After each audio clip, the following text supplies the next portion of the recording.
السلام علیکم ورحمۃ اللہ وبرکاتہ نحمده ونصلی علی رسولہ الکریم اما بعد۔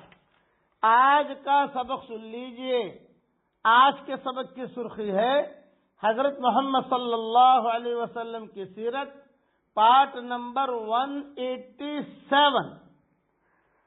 اب ایک بات ذہن میں رکھیے کہ جو مسلمان ہیں وہ تو آپ صلی اللہ علیہ وسلم کے پاس آتے جاتے رہتے تھے۔ دوسری بات یہ کہ حضرت سودا اور حضرت ابوبکر کے گھر والے، ان کے بیوی بچے، آپ صلی اللہ علیہ وسلم کے بیوی بچے ابھی مکہ مکرمہ میں ہیں۔ آپ کو فکر رہتا تھا کہ ابھی سودا مکہ مکرمہ میں ہے، فاطمہ بھی مکہ مکرمہ میں ہے، بچیاں وہاں ہے۔ تیسری بات یہ، ان کو کون لائے وہاں سے، یہ مستقل ایک مسئلہ۔ چوتھی بات یہ کہ یہودی جو ہے مستقل آنے لگے حضور صلی اللہ علیہ وسلم کی خدمت میں، کہ چونکہ یہودی یہاں ٹھہرے ہوئے تھے اسی انتظار میں کہ کوئی ایک نبی آنے والا ہے، کوئی ایک نبی آنے والا ہے۔ تو وہاں ایک مدرسہ تھا مدینہ منورہ میں یہودیوں کا، جس کا نام تھا بیت المدارس، اس کو کہا کرتے تھے۔ بھئی سارے مدرسوں کا گھر، یہ سمجھ لو کہ بڑا دارالعلوم تھا ان کا۔ ہمارا جیسے دیوبند ہے، مظاہر علوم ہے، اس قسم کا ان کا مدینہ منورہ میں، وہاں سارے کے سارے یہود جمع ہوئے، اور جمع ہونے کے بعد انہوں نے کہا کہ بھئی یا تو ہم سارے کے سارے چلیں حضور صلی اللہ علیہ وسلم کے پاس اور پوچھیں، سوالات کریں، یہ کریں۔ تو بعضوں نے کہا کہ نہیں، سب کو جانے کی ضرورت نہیں ہے، اکیلے اکیلے جو ہے جاؤ، وہاں جا کر ذرا دیکھو کیا ہو رہا ہے، کون ہے یہ آدمی۔ سارے لوگ ان کی طرف متوجہ ہوئے ہیں۔ چنانچہ سب سے پہلے علماء نے لکھا ہے کہ علماء یہود میں سب سے پہلے آپ کی خدمت میں ابو یاسر ابن اخطب، یعنی حی ابن اخطب یہودی کا بھائی حاضر ہوا اور آپ کا کلام سنا۔ جب واپس گیا تو اپنی قوم سے کہا، ایک جملہ کہا، اطیعونی فإن هذا النبی الذی کنا ننتظر۔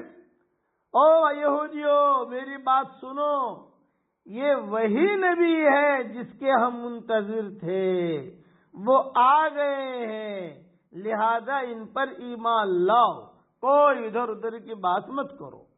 لیکن اس کے بھائی حی ابن اخطب نے اس کی مخالفت کی، اور قوم میں بڑا اور سردار حی مانا جاتا تھا، قوم اسی کی اطاعت کرتی تھی۔ اس پر شیطان غالب آیا اور حق کے قبول سے اس کو روکا۔ قوم نے اسی کی اطاعت کی اور اس کا کہنا مانا، اور ابو یاسر کا کہنا نہ مانا۔ سعید ابن مسیب رضی اللہ تعالی عنہ ابو ہریرہ سے روایت کرتے ہیں کہ حضرت محمد صلی اللہ علیہ وسلم جب مدینہ منورہ تشریف لائے تو سارے یہودیوں نے آپس میں بیٹھ کر اپنے مدرسے میں کچھ سوالات لکھے کہ بھئی یہ پوچھنا چاہیے، یہ پوچھنا چاہیے، یہ پوچھنا چاہیے، یہ پوچھنا چاہیے، پوائنٹیں پریشان کرنے کے لیے یا حق کیا ہے وہ سمجھنے کے لیے، چونکہ ان کا جتھا بہت بڑا تھا یہودیوں کا مدینہ منورہ میں۔ چنانچہ ایک یہودی عالم حضور صلی اللہ علیہ وسلم کی خدمت میں ایسے وقت میں پہنچا کہ آپ اس وقت میں سورہ یوسف پڑھ رہے تھے۔ تو اس نے پوچھا، اے محمد، یہ سورت آپ کو کس نے تعلیم دی؟ آپ نے فرمایا، اللہ نے مجھے تعلیم دی۔ اس کو بہت تعجب ہوا۔ وہ یہودی عالم فوراً یہودیوں کی طرف واپس گیا اور جا کر کہا کہ ارے بھائی، میں نے تو دیکھا کہ یہ محمد قرآن پڑھتے ہیں اور وہ ایسی کتاب معلوم ہوتی ہے جیسے تورات موسیٰ علیہ السلام پر نازل ہوئی، اور یہ کہا کہ سورہ یوسف پڑھتے ہوئے میں نے دیکھا، کیونکہ سورہ یوسف میں سارا تذکرہ ہے یوسف علیہ السلام کا سب لوگ۔ تو یہود کی ایک جماعت کو اپنے ساتھ لے کر وہ عالم آپ کی خدمت میں حاضر ہوا۔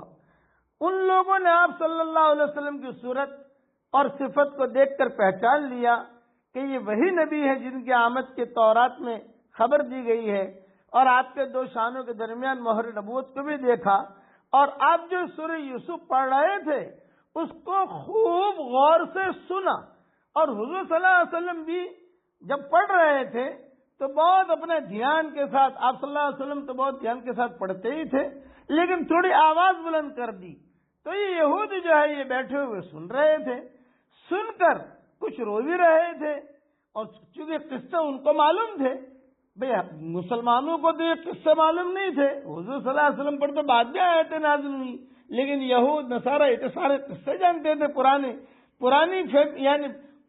پرانی کالونی کے لوگ تھے اور پرانے اہل کتاب تھے یہ لوگ، تو اس کو خوب غور سے سنا، سن کر یہ لوگ حیران رہ گئے اور سب کے سب اسلام لے آئے۔ اسی میں جو ہے عبداللہ ابن سلام یہ بھی اسلام لائے، لیکن ان کے اسلام لانے کا قصہ کچھ درد بھرا، کچھ عجیب قصہ ہے عبداللہ ابن سلام کا، یہ انشاءاللہ کل بیان کروں گا۔